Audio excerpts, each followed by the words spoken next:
నమస్తే welcome to Q news 2026 దేశ వార్షిక బడ్జెట్. ఇందులో తెలంగాణకు గుండు సున్నే నిరాశే మిగిలిందని చెప్పేసి కాంగ్రెస్ పార్టీ వాళ్ళు మాట్లాడుతున్నటువంటి పరిస్థితి. ఇక బీజేపీ వాళ్ళు ఏమో ఇది దీర్ఘకాలిక ఆలోచన అని చెప్పేసి బీజేపీ వాళ్ళు మాట్లాడుతున్నారు.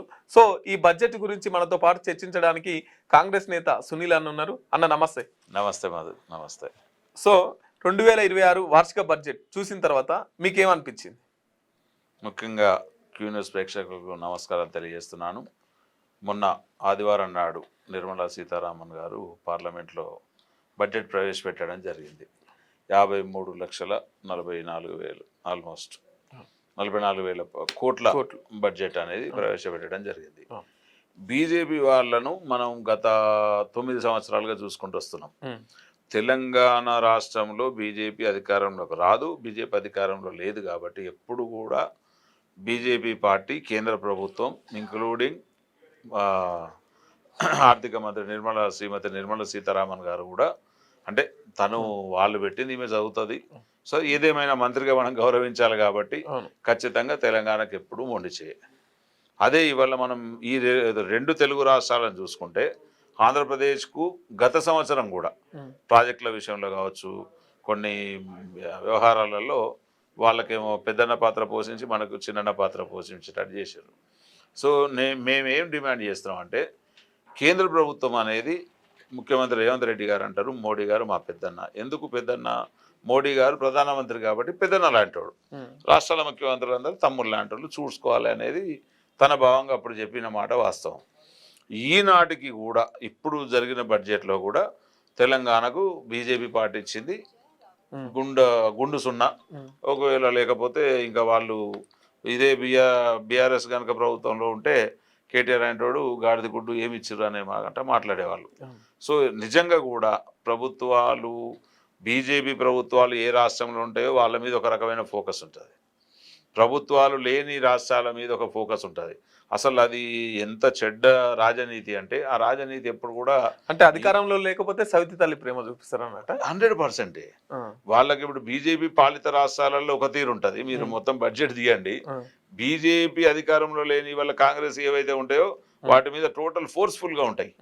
అంటే మనం ఇయ్యలేము, మన దిక్కు వస్తారా రారా, ఒకవేళ ముఖ్యమంత్రి ఎవడన్నా బలహీనుడు అయితే గుంజుకుందాం, వాళ్ళ పని అదే కదా. ఏ కోడి అయితే తను పెట్టిన గుడ్లను పొదిగి పిల్లలు చేస్తుంది. కానీ బీజేపీ పార్టీ ఎట్లా ఉంటుంది అంటే, వేరే కోళ్ళు పెట్టిన గుడ్ల మీద పొదిగి పిల్లలు చేసుకుంటుంది. తన గుడి పెట్టడం కూడా సాత కాదు. అంటే ఈ అధికారంలోకి రావడం కానీ లేకపోతే ఒక పద్ధతి ప్రమేయం అంటూ ఏముండదు. ఇవాళ ఏమిస్తున్నారు, హైదరాబాద్ నుంచి బెంగళూరుకు 2 గంటలట.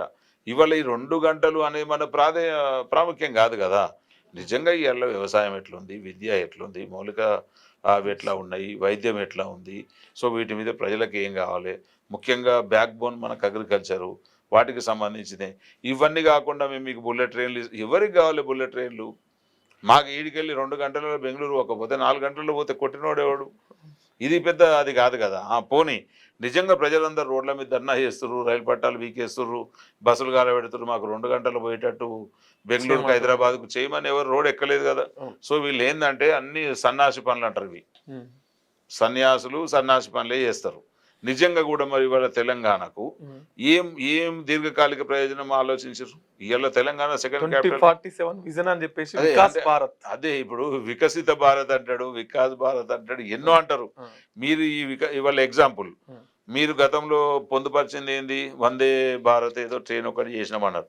వందే భారత్ ట్రైన్ అనేది నిజంగా అది ఒక కుట్ర. ఇవాళ నంబర్ మధు 2 గంటలలో బెంగళూరు పోతాం, రైట్, సంతోషం. ఆ 2 గంటలలో పోయే ట్రైన్లో ఎక్కేటోళ్ళు ఎంతమంది ఉన్నారు? ఎంత దాని ఖర్చు? అదే అంటున్నా. ఇవాళ బీపీఎల్లో బిలో పావర్టీ లైన్ వాడు దాన్ని చూడాలి తప్ప ఎక్కగలుగుతాడా? ఇలా వందే భారత్ ట్రైన్లో 3,500 ఉంది తిరుపతికి హైదరాబాద్ నుంచి. 350 రూపాయలు పెడితే సామాన్యుడు పోయేస్తాడు. అంటే దేవుని దగ్గరికి పోవాలంటే కూడా మీరు ప్రియం చేసి వదిలిపెడుతున్నారు. రాను ఏం చేస్తారు, ఈ ట్రైన్ బాగుంది, ఆ ట్రైన్ బాగాలేదు కాబట్టి అది తీసేయాలి, ఇది ఎక్కియాలి. ఇప్పుడు బస్సులలో కదా లగ్జరీ, గరుడ ఇవన్నీ ఎట్లా వస్తున్నాయో. సో నేనేమంటున్నా, మీరు సంపన్న వర్గాల కొమ్ము గాయడానికి, ఉన్న వ్యవస్థను మొత్తం ప్రైవేట్ చేయడానికి, అంటే ఇప్పుడు రేపు దేశ ప్రధాని కూడా ప్రైవేటు ఎన్నుకోవాలా ఏందనేది మోడీ గారే చెప్పాలి. కేటీఆర్ ఏమంటున్నారంటే, చోటాబాయ్ 60 సార్లు ఢిల్లీకి పోయిండు, ఏం పట్టుకొచ్చిండు చోటాబాయి చెప్పాలని చెప్పేసి కేటీఆర్ అంటారు. ఎస్ ఇవాళ చోటాబాయి కాదు, ఆ, చోటాబాయి కంటే ముందు ఇంకా చోటాబాయి ఉండే బీఆర్ఎస్ లా ఆ, ఆర్థిక మంత్రిగా ఈటల రాజేందర్ గారే ఉండే. ఆ, మీరేం తెచ్చిర్రు? ఉమ్, ఇలా మేము తెచ్చిన దాన్నంతా కూడా దేనియలే కదా. ఇవాళ అవుట్ ఆఫ్ ఈటల రాజేందర్ గారిని పార్టీలో లేకుండా చేసారు, అది వేరే విషయం. ఇవాళ ముఖ్యమంత్రిగా మీ నానే ఉన్నాడు, ఉమ్, పోయిండు, పెద్ద పెద్ద శాలువలు పెట్టిండు, కప్పిండు, కాలు మొక్కిండు, అమిత్ షా కాలు మొక్కిండు, ఇటు మోడీ గారి కాలు మొక్కిండ్రు, రాష్ట్రపతుల కాలు మొక్కిండ్రు, ఏం తెచ్చిండ్రు? yeah, అట్లనే ఉంది. సో ఇలా మాట అనే ముందు కొంచెం సిగ్గుండాలి, మన వెనక వీపు మనం కనబడది.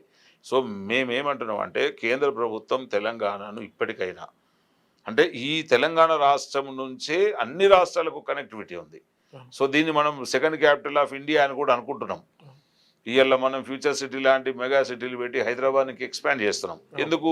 ఇలా హైదరాబాద్ ఓవర్ లిమిట్ అయిపోయింది. బస్సులో 60 సీట్లు ఉండే, 70 మంది ఎక్కిరు, ఇంకా సీట్లు లేవు. అవును. సో హైదరాబాద్ ఇంకా ఎక్స్పాండ్ చేసుకోవాలి కాబట్టి ఫ్యూచర్ సిటీ కింద దీని అంతా ముఖ్యమంత్రి గారు ముందు చూపుతారు. మా ముఖ్యమంత్రి గారిది విజన్ ఉమ్, 2047 అనేది సీఎం రేవంత్ రెడ్డి గారి విజన్. ఉమ్, అంటే ఎట్లా చేద్దాం, ఈ హైదరాబాద్ ఏ రకంగా పెడదామని చెప్పి అప్పుడు ఎవరో నవాబు హైదరాబాద్ కడితే ఉమ్, దీన్ని మనం అంచెలంచెలుగా చేసుకొచ్చినాం.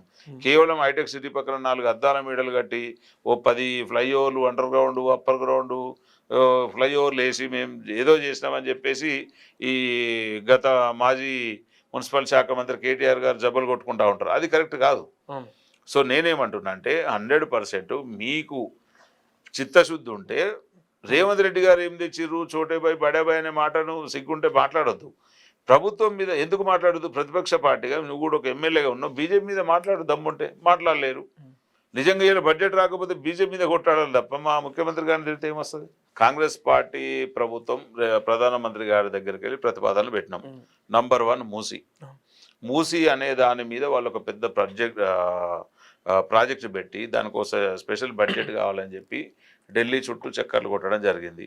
దాని మీద కూడా ఉలుకు పలుకు లేదు. అదే ఇవాళ ఉన్నటువంటి ప్రధానమంత్రి గారు గుజరాత్ ముఖ్యమంత్రిగా ఉన్నప్పుడు సబర్మతి నదీ తీరాన్ని అందంగా చక్కదిద్దుకున్నాడు. మరి ఆయనకి ఎట్లా వచ్చింది బడ్జెట్? సో నేనేమంటున్నా అంటే మనం ఏ ప్రాజెక్టులు పెట్టినా, మనం ఎంత పెద్ద ప్రాజెక్టులు పెట్టి ఎన్నిసార్లు తిరిగినా 60 సార్లు కాదు 70 సార్లు పోయినా కేంద్రం ఇయ్యదలుచుకోలేదు కాబట్టి ఇయ్యట్లేదు. నేను కేంద్రం మీద డైరెక్ట్గా కాంగ్రెస్ పార్టీ తరఫున ఒకటే ఆరోపణ చేస్తున్నాం. ఏంటంటే ప్రభుత్వంలో ఉన్న తమ పార్టీలు లేదా తమ రాష్ట్రాల్లో తమ ప్రభుత్వాలు ఉన్న వారికి ఇచ్చిన బడ్జెట్ తెలంగాణకు ఎప్పుడు ఇయ్యరు, మొండి చేసి చూస్తున్నారు. ఈ మాట సాక్షాత్తు తెలంగాణ రాష్ట్ర ఆర్థిక మంత్రి శ్రీ బట్టి విక్రమార్క గారే చెప్పారు, మనకి ఏమి ఇయ్యలేదు. అంటే 3 ప్రాజెక్టులు పెట్టినాం, మూసీ, ORR, తర్వాత మెట్రో పెట్టినాం. ఈ మూడింటికి ఇప్పుడు మెట్రో సెకండ్ దశ దానికి ఇవ్వలేదు, RRR దాని మీద కూడా పెట్టినాం. ఏదో కొంచెం అరాకొరగా బడ్జెట్ ఇచ్చిండ్రు, పని కంప్లీట్ కాలేదు. కానీ బీజేపీ వాళ్ళు మొత్తం ఈ బ్రిడ్జిలు మేమే కట్టించినాం, ఈ హైవే లైన్ మేమే వేసినాం అని చెప్పుకుంటారు. కానీ ఎక్కడి హైవే లైన్ వేసారు, ఎక్కడ పెట్టిర్రు? మరి అవన్నీ ఇచ్చిన వాళ్ళు ఇవి కూడా ఇవ్వాలి కదా. అవి ఇచ్చిన వాళ్ళు ఇవి ఇవ్వలేరు కాబట్టి సో త్రిబుల్ ఆర్ లాంటి ప్రాజెక్టులను కూడా, మూసీ లాంటి ప్రాజెక్టులను కూడా ఖచ్చితంగా ఈ మెట్రో ఎక్స్టెన్షన్ చేయడానికి ప్రాజెక్టులు ఈ 3 కాదు, ఇంకా చాలా ప్రతిపాదనలు ప్రాజెక్టులు కేంద్రం ముందు పెట్టినా కానీ కేంద్రానికి కళ్ళు కనబడవు. ధృతరాష్ట్ర పాలన లెక్క చూస్తారు తెలంగాణను. ఖచ్చితంగా కేంద్రానికి మా విన్నపం ఏంటంటే మీరు దాన్ని ఏమంటారంటే స్వార్థంతో కాకుండా పారదర్శకంగా చూడాలి. పారదర్శకంగా చూసి అన్ని రాష్ట్రాలు నాయి అనుకున్నప్పుడు తెలంగాణ రైజింగ్లో ఉంది. నిజంగా ఇది డెవలప్ అయితే అన్ని రాష్ట్రాలకు ఆదర్శం, అన్ని రాష్ట్రాలకు మాడను. తర్వాత ఈ రాష్ట్రం నుంచే దాదాపు సగం పాలన జరుగుతూ ఉంది కాబట్టి అది చేయండి.